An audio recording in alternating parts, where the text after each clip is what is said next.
안녕하십니까 교민 여러분. 중앙일보와 JTB가 진행하는 특별 자담회를 시작하겠습니다. 오늘 자담회 주제는 교민 여러분께서 그 많은 관심과 또 우려를 표하고 계시는 성인 기초 교육과정 그 예산 폐지 문제입니다. 저희 중앙일보가 몇 차례 보도했고 또 교민 여러분들도 매체를 통해서 잘 아시겠지만 올해부터 성인 기초 교육과정 소위 ABE라는 ABE Adult Basic Education 예산이 전액 삭감이 됐습니다. 그래서 그 이민단체와 학생들 사이에서 많은 어떤 좀 반대의 목소리가 있습니다.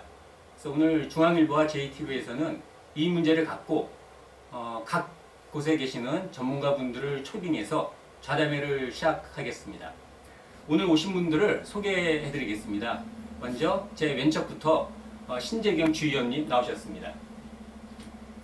그 다음 카렌 숏, 현재 VCC 밴쿠버 칼리지 연합 회장이신 카렌 숏 회장님 나오셨습니다. 제 오른쪽에 샤달리 브루카트 SFU 학생 회장님 나오셨습니다. 다음 제 끝쪽에 데이비드 에비 밴쿠버 포인트 그레이 주의원 나오셨습니다. 감사합니다.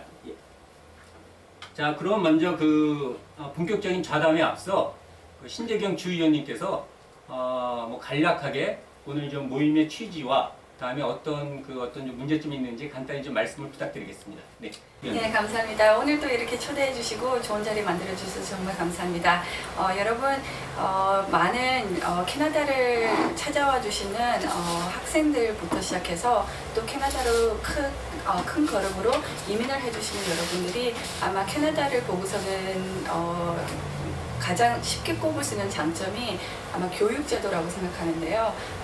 그 교육제도가 지금 여러모로 1990년도부터 지금까지 쭉 많이 힘든 과정을 거치면서 저도 지금 의정활동을 2년 동안 하는 그 짧은 시간 안에도 대학교 그리고 트레이닝 에듀케이션 쪽에서도 그리고 ESL 프로그램이라든지 AB 프로그램이 많이 경제적으로 힘들다 해서 이렇게 저렇게 펀딩 컷이 계속되고 있는데요. 그래서 오늘 이 자리를 비롯해서 학생 대표 그리고 저희 강의하는 강사들 대표 그리고 또 주의원을 모셔서 이렇게 같이 얘기해 보시고 또 이 기회를 통해서 여러분들께서 BC에 있는 교육제도에 대해서 더 한번 관심을 가져주시기 바라면서 이렇게 얘기를 가지게 됐습니다. 그래서 오늘 이 자리 만들어 주셔서 다시 한번 감사합니다.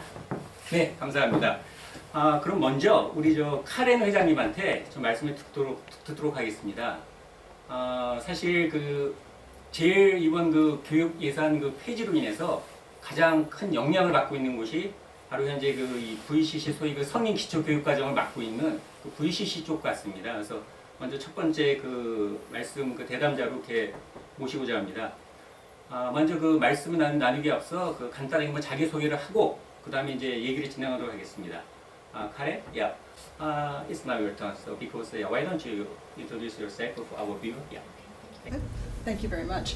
My name is Karen Short. I'm the president of the Faculty Association at Vancouver Community College. There are about 700 instructors at Vancouver Community College, and we have about 16,000 students.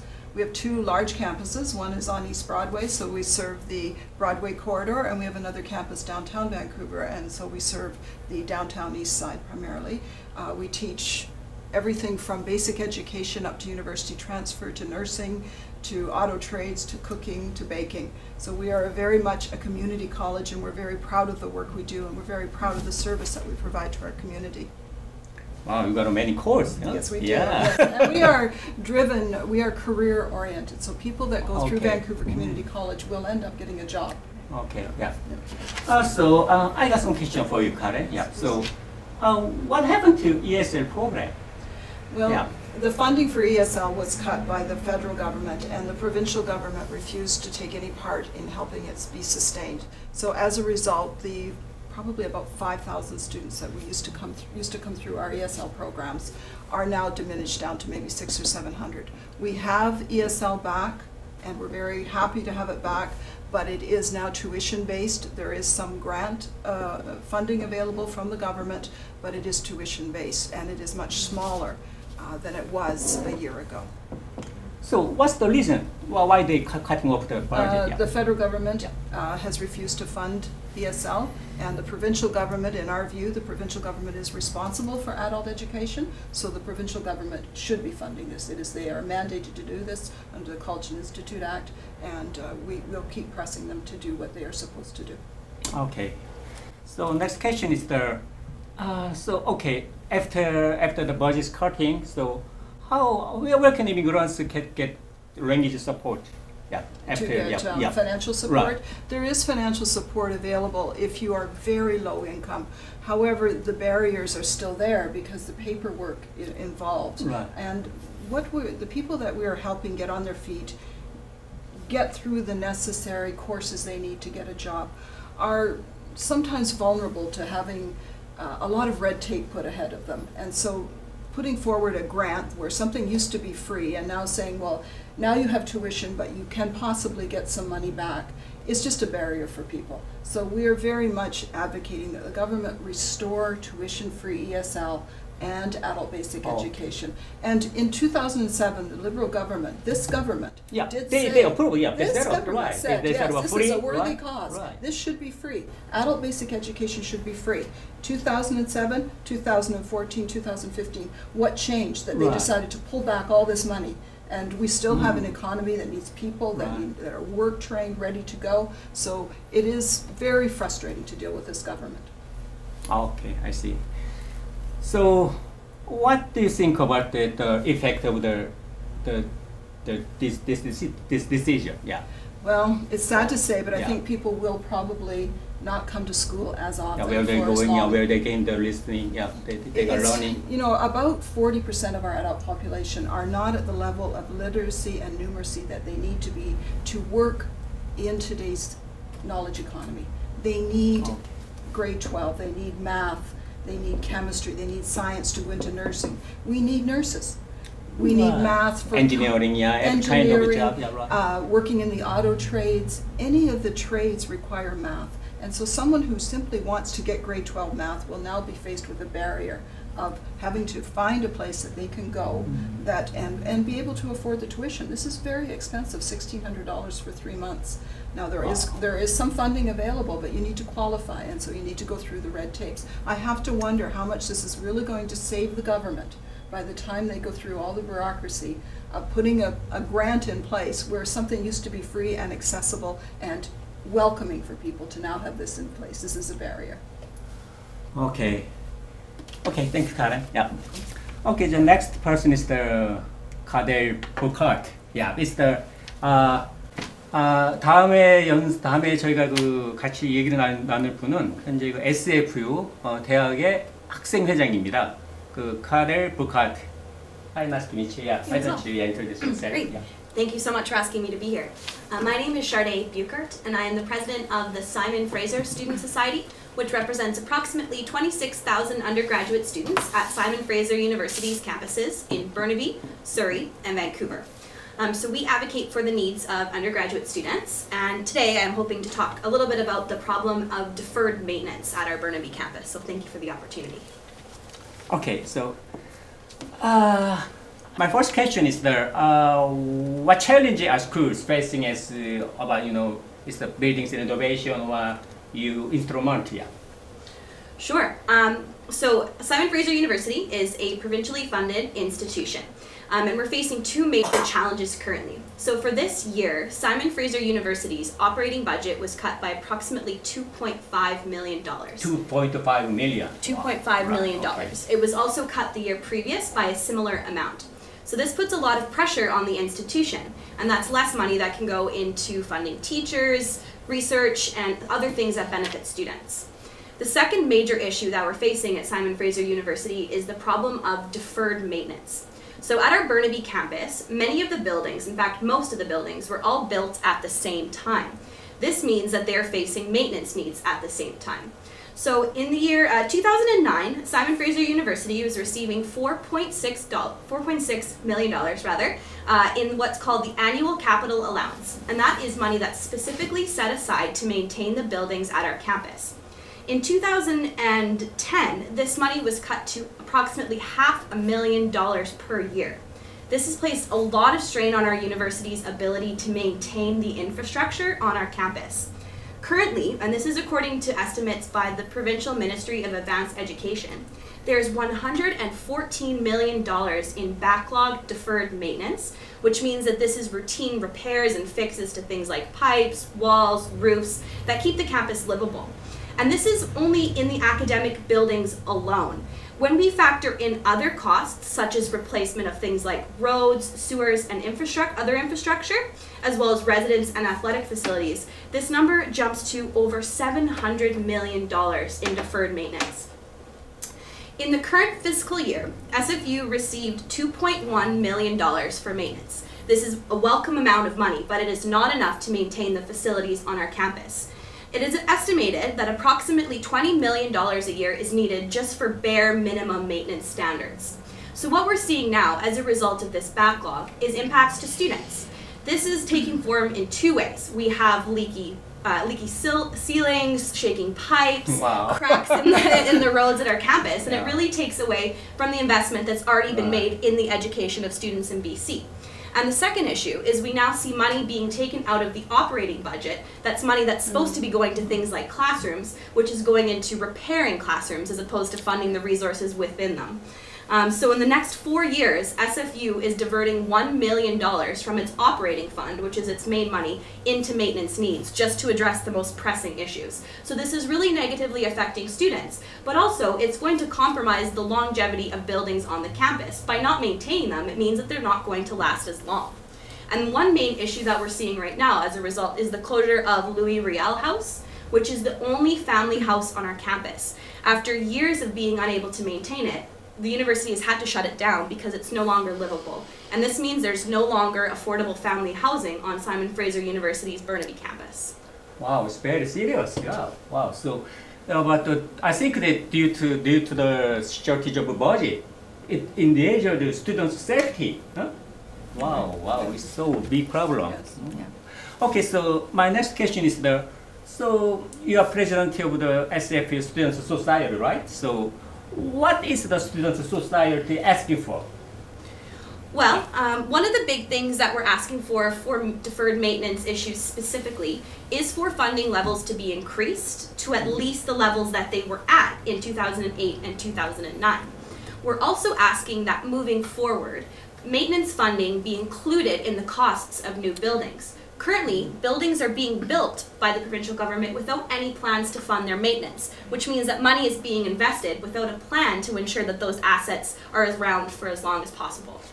Okay, thank you. Yeah.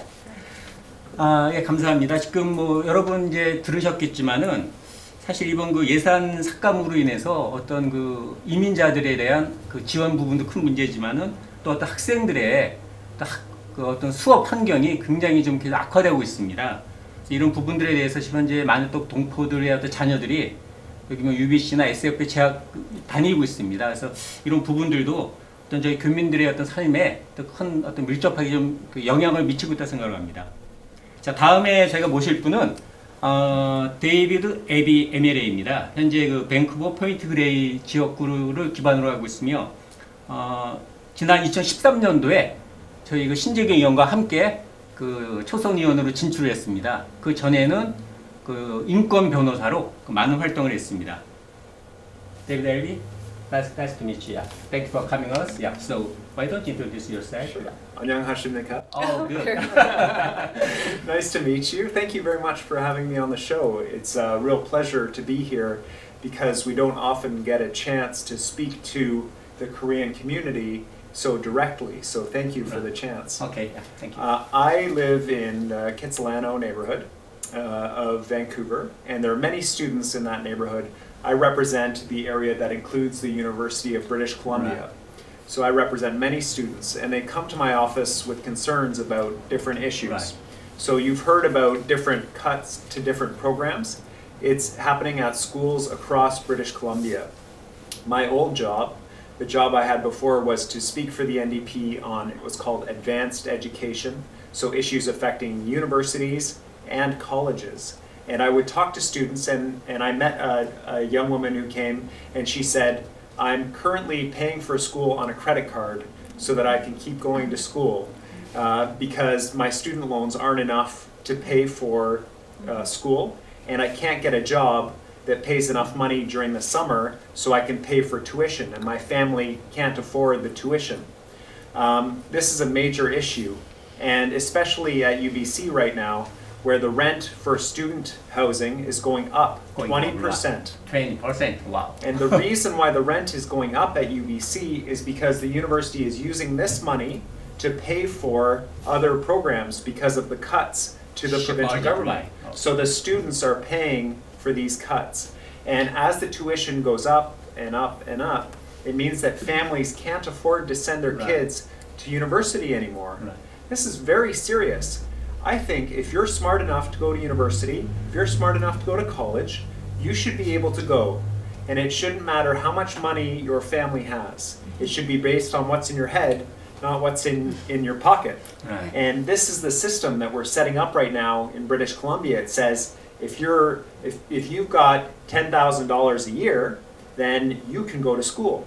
But if you don't have $10,000 per year, sorry about your luck. Maybe you could get a job in a retail store if you're lucky. And I think that's a big problem, because for the future of British Columbia, to build this province, people have to have that education. And so when I was advanced education critic, I looked at different issues, different statistics, and one of the ones that I was very worried about was that British Columbia has the most students who are studying part-time.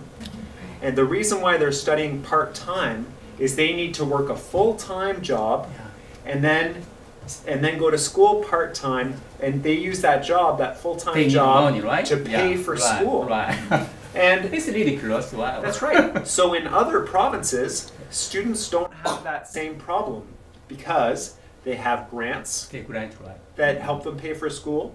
They have student loans that are at least enough to pay for school, so they can stay focused on school. Study, right. They can go to school full time. And in British Columbia, for students here, we don't have that advantage.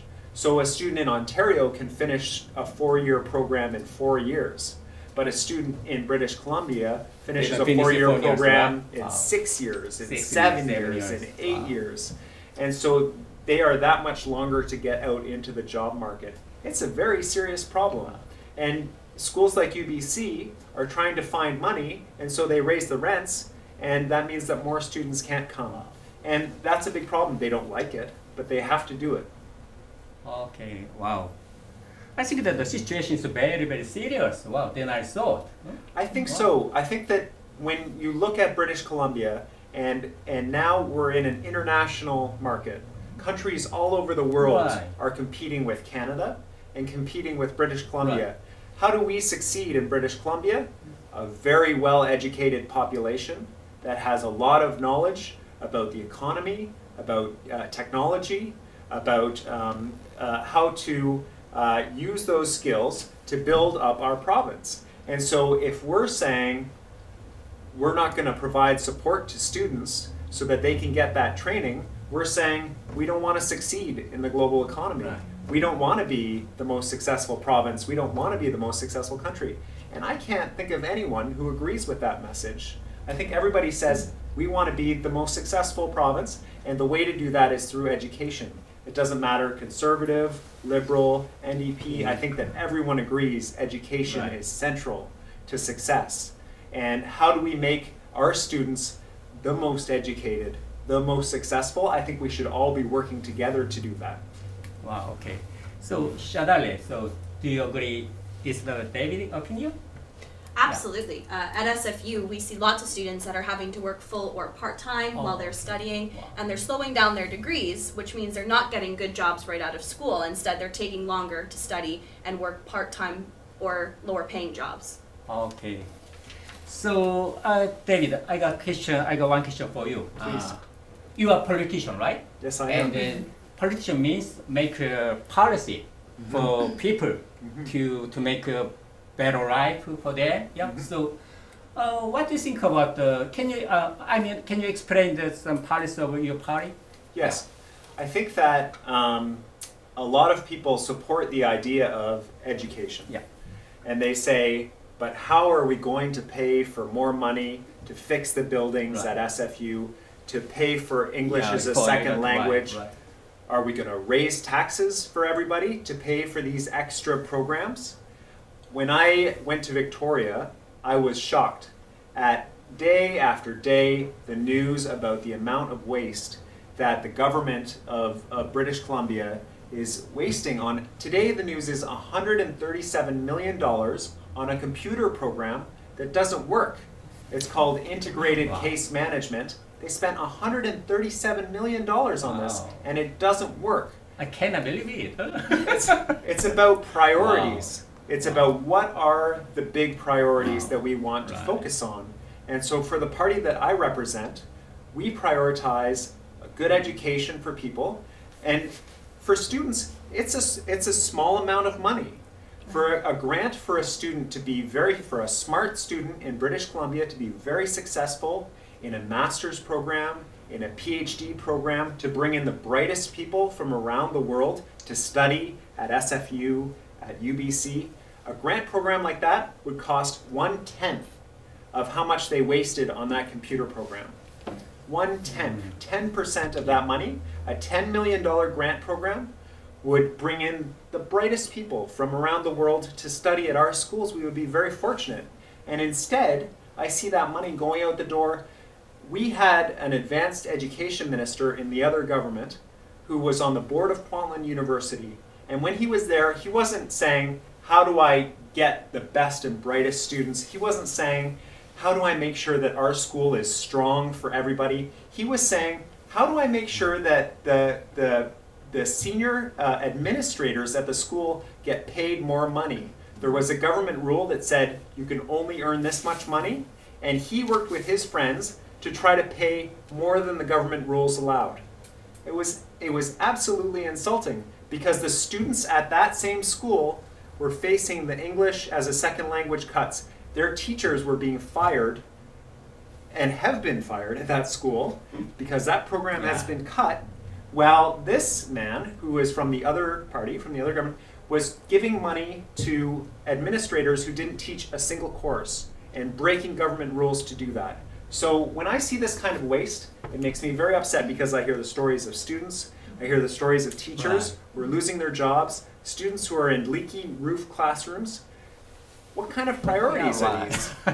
Yeah. 오케이. 와우. 지금 저희가 오늘 세 분을 모셨는데, 여러분들 잘 이렇게 들으셨겠지만은, 현재 그 VCC가 어떤 이제 성인 교육을 담당하고 있는 분야, 다음에 현재 학생, SF에서 공부하고 있는 학생, 그 다음에 빅토리아에서 이제 그 정책을 맡고 있는 이제 정치인을 세 분을 모셨습니다. 그 세 분들 얘기를 들어보면은 각 그 현장의 그 생생한 목소리를 들을 수가 있었습니다. 그래서 물론 이제 여러 가지 이유로 어떤 그 예산 삭감이 진행이 됐을 거라고 생각합니다. 근데 좀 전에 그 데이비드 의원이 얘기하고 우리 카린 회장과 샤롯 회장이 얘기한 것처럼 과연 무엇에 가장 중요한 프라이어티가 무엇인지 이 부분에 대해서 저희 그 밴쿠버 동포 사회를 비롯한 많은 사람들이 다시 한번 좀 생각을 할 때가 된 거라 생각할 때인 것 같습니다. 신 의원님, 네. 이 세 분이 쭉 말씀해 주셨는데요. 네. 신 의원님이 또 여러 가지 또 많은 또 그 좋은 의견이 있을 거라고 생각을 합니다. 예, 한번 네. 좀 말씀을 좀 부탁드리겠습니다. 저도 지금 의정 활동을 거치면서 아까 데이비드 에비 의원님 말씀하신 것처럼 가장 안타까운 점이, 그리고 또 여러 교민분들이 여기서 텍스도 내시고 세금도 내시고 그 세금이 이렇게 캐나다라는 좋은 나라에서는 정말 좋게 쓰여지지 않을까 예. 하는 그런 믿음을 가지시고 여기서 열심히 이민 생활을 하시는 여러분들이 계시는데, 근데 제가 보기에도 정말 안타까운 점이 이 나라의 돈을 우리 정치인들이 너무 함부로 쓰는 것은 아닌가. 물론 AB 프로그램이나 ESL 프로그램, 그리고 또 저희 교육 시설이 잘 메인테인 되기 위해서는 다 돈이 필요하죠. 네. 근데 그 돈이 어디서 어떻게 나올 것이며, 그런 문제점은 저희도 다 생각하고 있는 점인데, 예를 들어서 지금 ESL 펀딩 컷에 대해서 이제 공부하기에 더 힘든 저희 뉴 커네디언들이 9,000명이 넘어요. 이 펀딩 컷으로 인해서. 그래서 9,000명이 이제 네. 피해를 보고 있다는 그렇죠. 말씀이죠. 9,000명이 그 전에는 펀딩을 받을 수 있었는데 이제는 못 받게 되는 이제 게 자기들 돈을 현실이죠. 내고 이제 유료로 하게 예. 된다는 얘기죠. 하지만 나라 살림이 힘들면 모두 다 국민들이 조금씩 희생을 하고 내야 될 안 냈어도 지금 내야 되면은 같이 낼 수 있는 그렇죠. 그런 자세는 예. 돼 있잖아요. 근데 뭐가 문제냐 하면은 벤 스튜어트라고 예전에 그 의원으로 활동하다가 지금 크리스 클라크 저희 프리미어가 그렇죠. 지역구 이제 주고, 자리가 네, 필요하셔서 그렇죠. 이제 네네. 자리를 내놓으신 네네. 분이 계신데 네. 그분이 이제 새로 직업이 아시아에서 이제 그렇죠. 그 트레이딩 하는 거를 맡았죠. 맡으시는 분이 계시는데 그분은 중국에서 1년에 한 6개월도 못 넘고 그 활동을 하셨는데 그 활동을 위해서 중국말을 배우라고 2,500불이 나왔어요. 예. 그래서 저희도 그 중국말- 기사를 봤습니다. 네. 저희도 한번 보도를 했는데 네. 굉장히 예산 낭비가 심하더라고요. 그런 부분. 그래서 그런 식으로 돈을 쓸 수 있는 나라 예산이 있다면 왜 정말 절실히 필요한 저희 교민분들 그리고 여기서 열심히 생활하시는 이민자분들 여기 오셔서 정착하시기 위해서 공부를 하셔야 되는 분들이 한두 분이 아니세요. 네. 근데 그런 분들이 조금 더 성공하실 수 있도록 투자를 그렇죠. 우리 정부가 좀 더 열심히 해야 되지 않는가 그런 거에 이제 안타까움을 갖고 그리고 오늘 이 자리를 비롯해서 시청하시는 여러 교민분들이 선생님의 말씀 또 우리 학생 그리고 또 같이 저랑 활동하고 있는 의원님들의 염려를 좀 들어보시면은 정보를 또 널리 공유를 해주시고 또 앞으로 또 정치에 대해서 여기 캐나다에 들어오는 여러저러 안건에 대해서 앞으로 유권자로 더 많이 관심을 가져주셨다면 좋겠다는 그런 바람으로 오늘 이 자리에 참석하게 됐습니다. 그래서 또 다시 한번 이렇게 자리를 만들어 주셔서 정말 감사합니다. 예, 감사합니다. 예. 좀 전에 신재경 의원께서 말씀하셨다시피 이제 많은 어떤 문제점들이 있습니다. 문제점이 있고 물론 이제 모든 뭐 교육이나 어떤 뭐 교통 문제, 어떤 환경 개선을 위해서 많은 게 예산이 필요합니다. 근데 과연 이제 어떤 것에 주안점을 두고 중점을 두고 이제 그 예산 집행을 하느냐 그 부분은 BC주의 주민들을 위해서 해야 된다는 것에 대해서는 거의 다 이렇게 공감대가 있을 것 같습니다.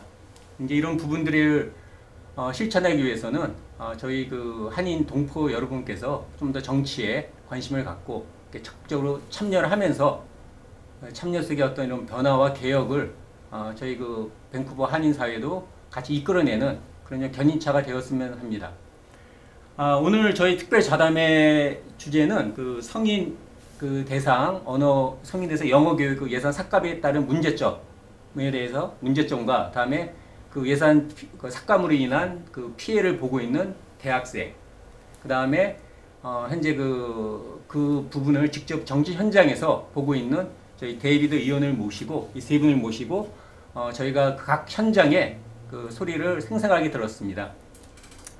오늘 자담회가 그 동포 여러분들의 어떤 그 현실 정치 이해에 좀 더 도움이 되었으면 좋겠습니다. 오늘 이 자리에 와주신 우리 세 분 여러분 감사드립니다. Thank you for having us. 고맙습니다. Thank you for having us. 자, 이것으로 특별 자담회를 마치겠습니다. 감사합니다.